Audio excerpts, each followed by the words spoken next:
Now in this video we'll be learning about the command substitution. Okay, so as the name suggests, command substitution, which basically means we can use a variable name as a command. Okay, you will store the commands in a variable. It's not that interesting. Okay, so we'll be learning these things in this particular video. So let's start. What first thing you have to do, you have to just open up your not terminal, you have to just open up the VS Code. Okay, so I have already opened up here the VS Code, as you can see. So now what you have to do, you have to just create one file. I will name it as 04 command substitution.sh.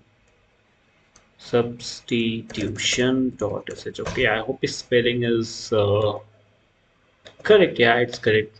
By the way, it doesn't matter at all. Okay, so now what we can do, you have to just paste this. Okay, hash bank. Okay, so here let me just enter this like echo. This is no, not like this. You have to just enter this command substitution tutorial. Okay, tutorial. Okay, so now let me tell you about the first command which we can use as a variable. Okay, so I will create one variable, current directory. Okay, so how you can get the current directory in Linux? Okay, if you have watched our Linux series, then you know the command that is a pwd, present working directory, which gives you the current directory location. Okay, so we will use the pwd, but before using those things, right now I will tell you the ways how you can what you can say how we can declare that command to a particular variable. Okay, so you can use the backticks. Okay, just the button left of one. Okay, and here you can enter the whatever command which you want. And right now I want pwd, and you can just print this one like your present working directory is like this, bro. Okay, is we will use this one, not hash. I need dollar current, not container current. Okay, yeah, we are good to go right now. I will just add some permission plus x to that particular file, that is 04. Now we are obviously good to go.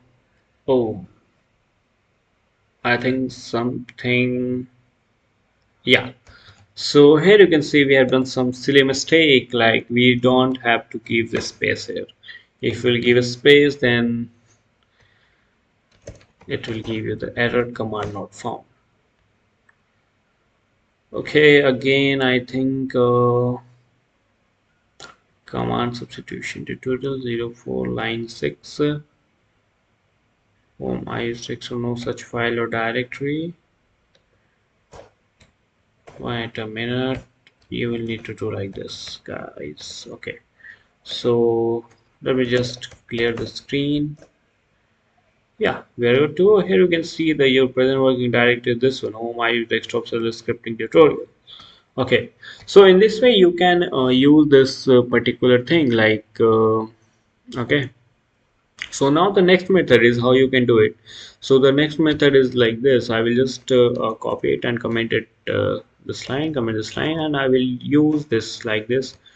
You have to use the dollar and the pwd. Okay, so now we can do like this.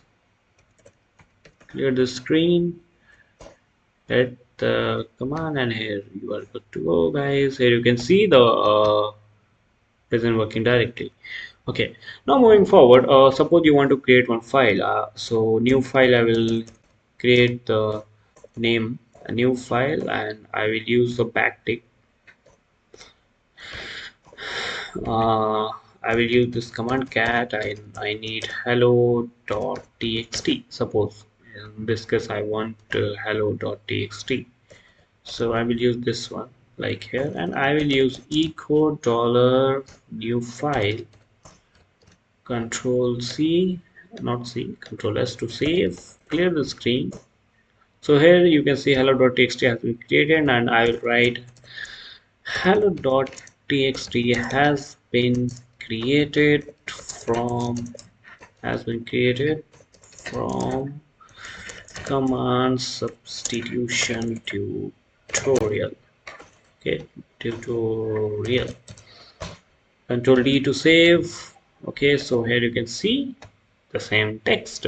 Okay, so in this way you can use the command substitution technique, like using a backtake or using dollar, whatever the way you like. Okay, but the most preferred is this one, dollar and the parenthesis. Okay, so that's all for today's videos, guys, and if you have any query you can ask in the comment section, and these courses will be posted on the GitHub repository and you will get the link in the description. So thank you for watching, and I will meet you in the next one. Thank you and bye bye.